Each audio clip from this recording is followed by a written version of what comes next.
राहुल पाटीलचा वकील आहे। राहुल पाटील यांनी बैल शर्यतीमध्ये भाग घेतला होता। त्या संदर्भात त्याच्यावर खोटा गुन्हा नोंदवण्यात आलेला आहे।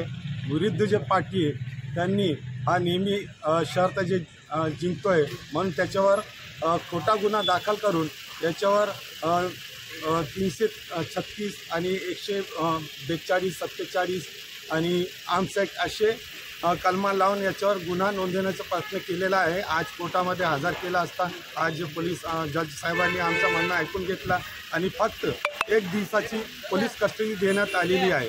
हा खोटा गुन्हा आहे।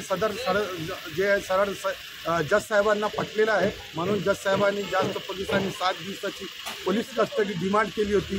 ती पोलीस कस्टडी नाकारला असता साहेबांनी 1 दिवसाची पोलीस कस्टडी दिली आणि त्याला पोलीस हिरासतमध्ये पाठवलेला आहे। त्या पुष्टी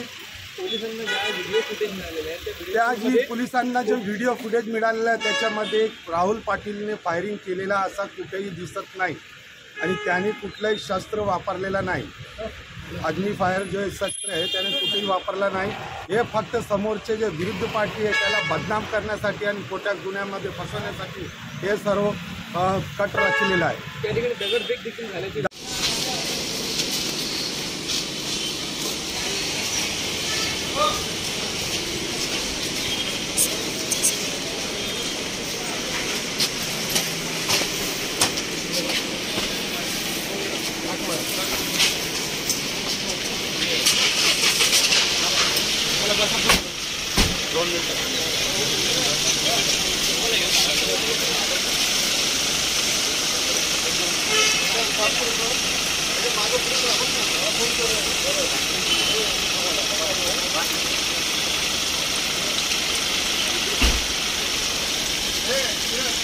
एक वर्ष बोलू